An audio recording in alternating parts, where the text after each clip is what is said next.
Vous êtes-vous déjà demandé à quel point il est facile de faire confiance à ce qui semble anodin? Une simple connexion, un clic et c'est tout. Dans cette vidéo, je vais vous montrer ce que j'ai pu réaliser avec de simples outils accessibles à tous. Avec un peu de persévérance et surtout de la patience, le résultat peut être incroyablement efficace et franchement inquiétant. Alors installez-vous confortablement, préparez un café, ouvrez grand vos yeux et vos oreilles et c'est parti pour cette nouvelle vidéo.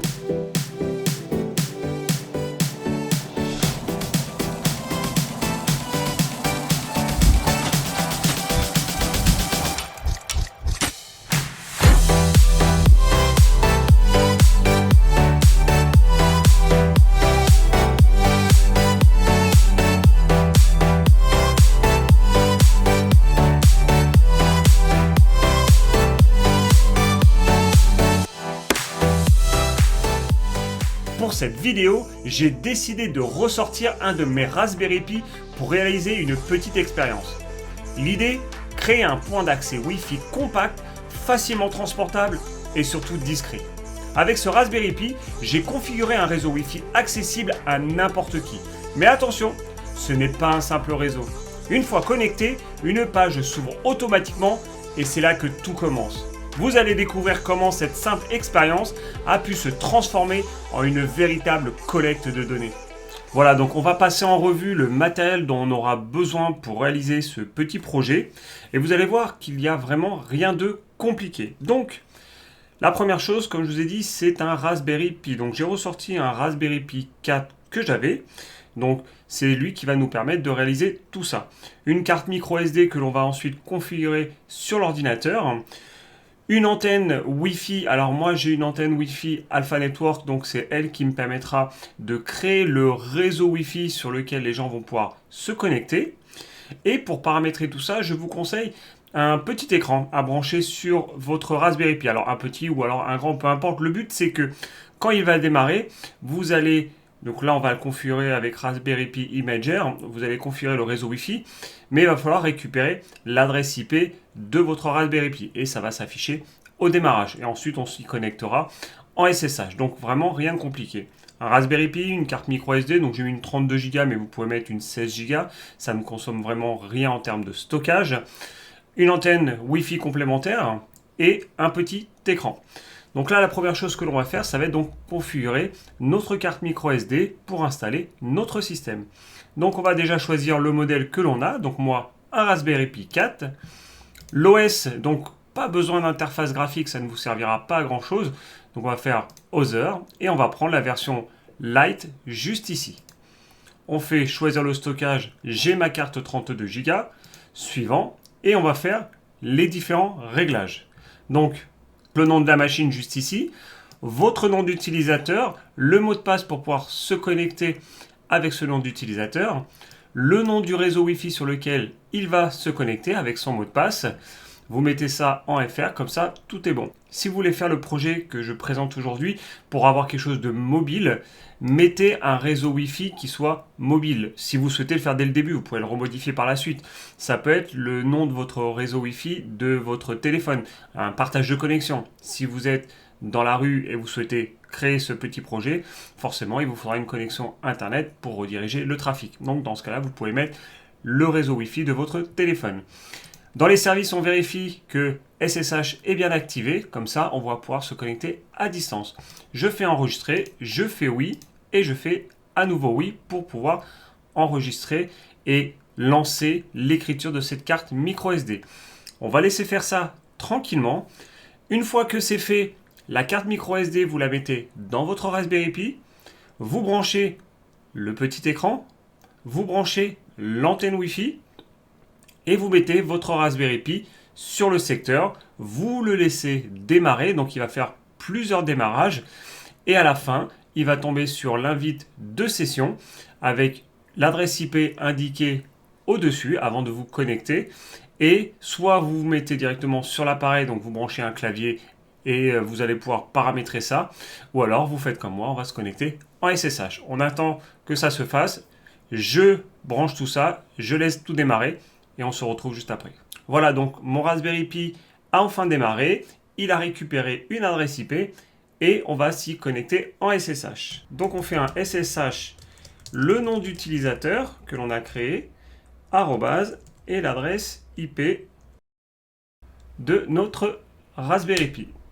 On fait yes puisque c'est la première connexion et on met notre mot de passe.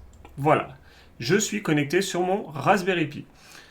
On va faire les différentes configurations pour paramétrer notre Raspberry Pi afin qu'il soit opérationnel. Donc les premières choses à faire, bien évidemment, c'est de mettre à jour son système. On ne sait pas de quand ça date, donc on fait la mise à jour complète. Voilà, donc la mise à jour est faite. Maintenant, ce que l'on va faire, c'est installer les différentes dépendances qui nous permettront de faire fonctionner tout ça.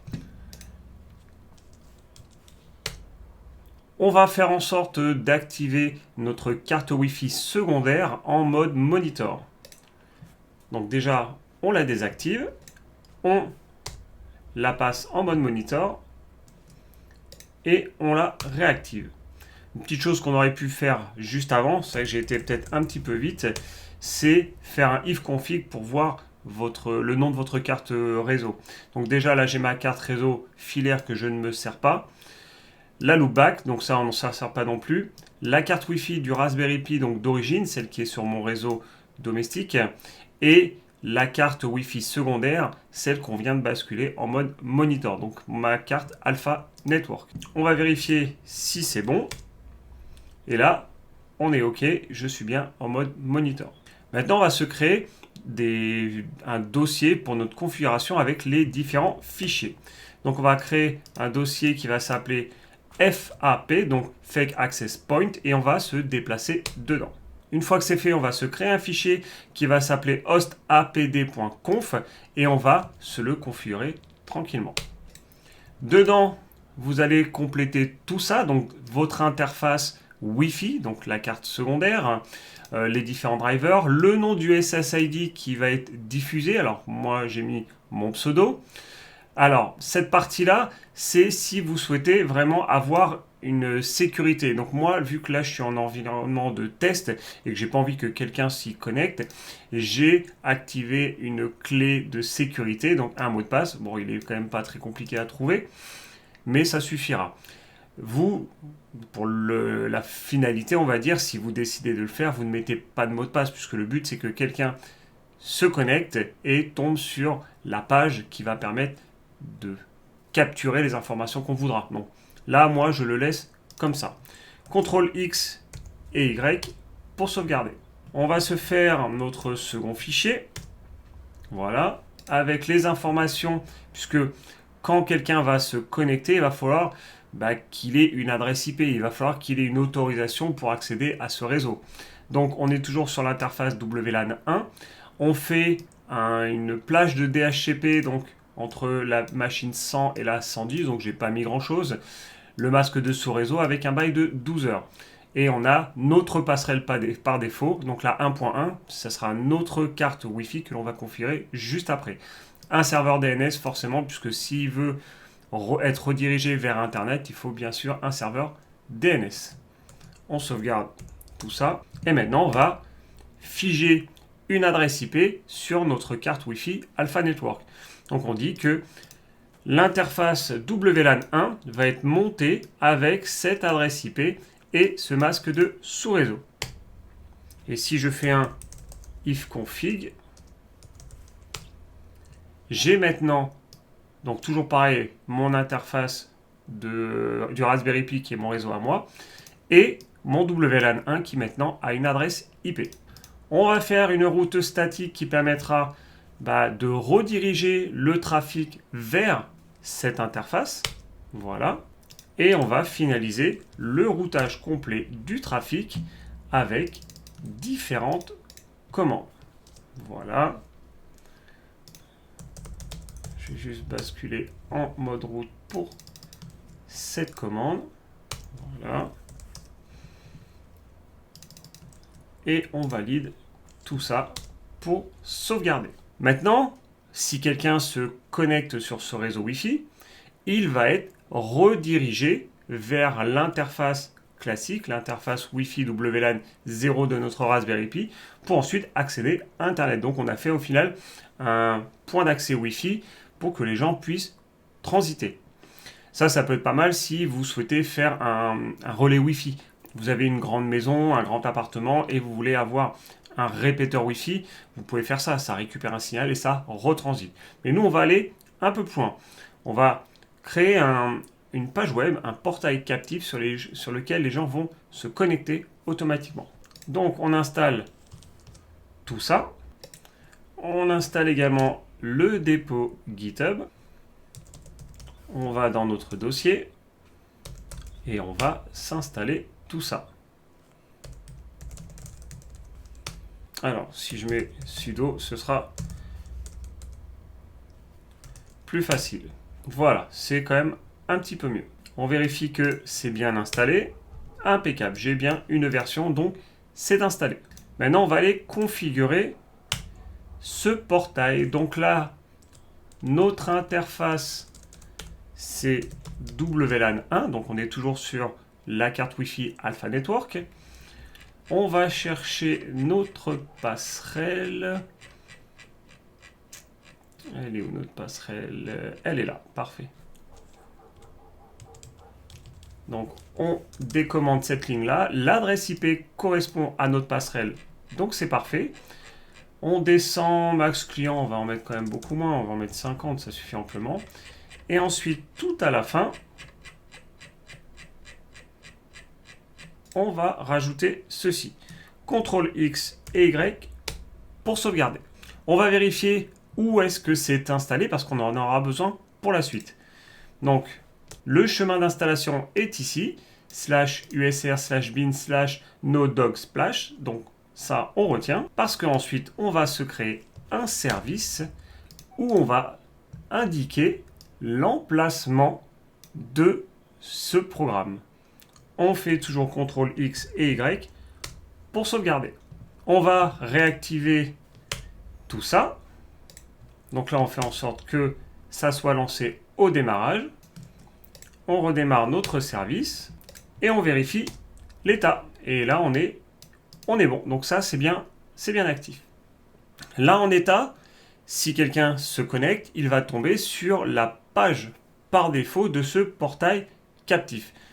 Nous, ce que l'on va faire, c'est modifier cette page-là pour la personnaliser en fonction de ce que l'on souhaite. Donc, le dossier est juste ici, celui qui va contenir les pages web.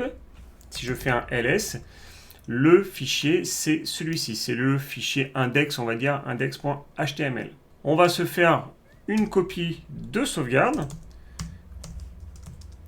Donc là, il était ici, je l'ai copié, si on a vraiment envie de se le sauvegarder. Moi, ce que je veux surtout, c'est utiliser ce que j'ai créé, ce que j'ai personnalisé. Donc, on va vérifier, j'ai ma clé USB qui est bien connectée juste ici. On va faire en sorte de la monter sur mon Raspberry Pi. On va se créer un dossier USB dans /mnt et on va faire en sorte de monter ma clé USB, donc qui est dans /dev/sda1.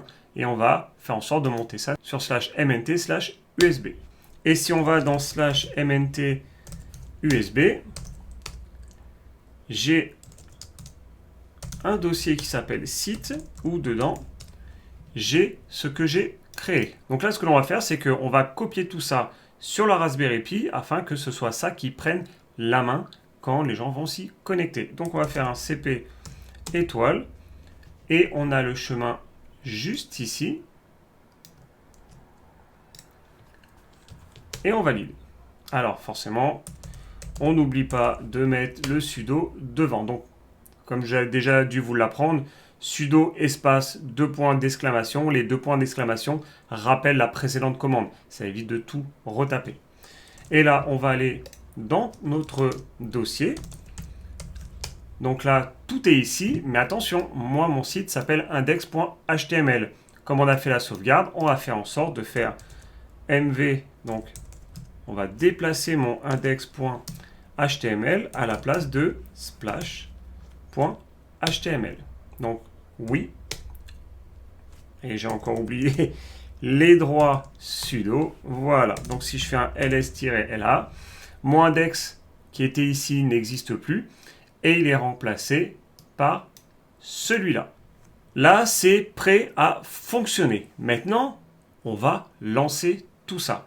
On va revenir dans notre dossier d'origine où j'ai mes deux fichiers de configuration et on va les lancer. Vous allez voir qu'à un moment, il y en a un qui ne va pas se lancer puisque le port qu'il utilise est déjà utilisé, est déjà pris. Et bien, on va solutionner tout ça. On lance le premier service. Donc, le petit « et » à la fin veut dire que je veux que ça tourne en tâche de fond. Donc là, on est bon, on appuie sur « Entrée ». Et le deuxième, voilà, il me dit que il ne peut pas le faire puisque c'est déjà utilisé. Donc c'est pas grave, on va vérifier ça. On va aller vérifier les processus qui utilisent ça et j'en ai un juste ici. Donc on fait un sudo kill 13940 et on relance ma commande. Et là c'est bon, le piège est lancé. Ce que je vais faire maintenant, c'est prendre ma tablette et on va voir ensemble ce que ça donne justement quand on se connecte sur ce réseau Wi-Fi. Alors, j'active les réseaux Wi-Fi à proximité. J'ai bien un réseau Wi-Fi qui s'appelle Phoenix. Je me mets dessus. On vient de voir que quelqu'un s'est connecté. Alors, j'avais déjà enregistré le mot de passe. C'est pour ça que je n'ai pas eu à le rentrer. Mais là, on vient de voir que quelqu'un s'est connecté avec toutes les informations qui passent. Et je tombe sur ma fameuse page que j'ai fait avec un endroit où c'est marqué saisissez un mot de passe pour tester sa sécurité. Alors, c'est quelque chose que j'ai inventé justement pour que ça puisse paraître vrai. Je ne peux pas vous montrer les logos que j'ai mis, je ne peux pas vous montrer le contenu, c'est juste à but de test, c'est pour vraiment vous montrer. Mais une fois que les gens rentrent le mot de passe pour tester, il y a des sites sur Internet qui testent la fiabilité, la sécurité de ces mots de passe. Et bien là, en l'occurrence, ça vous dit que le mot de passe n'est pas très fiable, mais que vous pouvez recevoir sur votre adresse email un guide de bonne pratique afin de pouvoir sécuriser ces mots de passe. C'est ce qu'on appelle purement du phishing.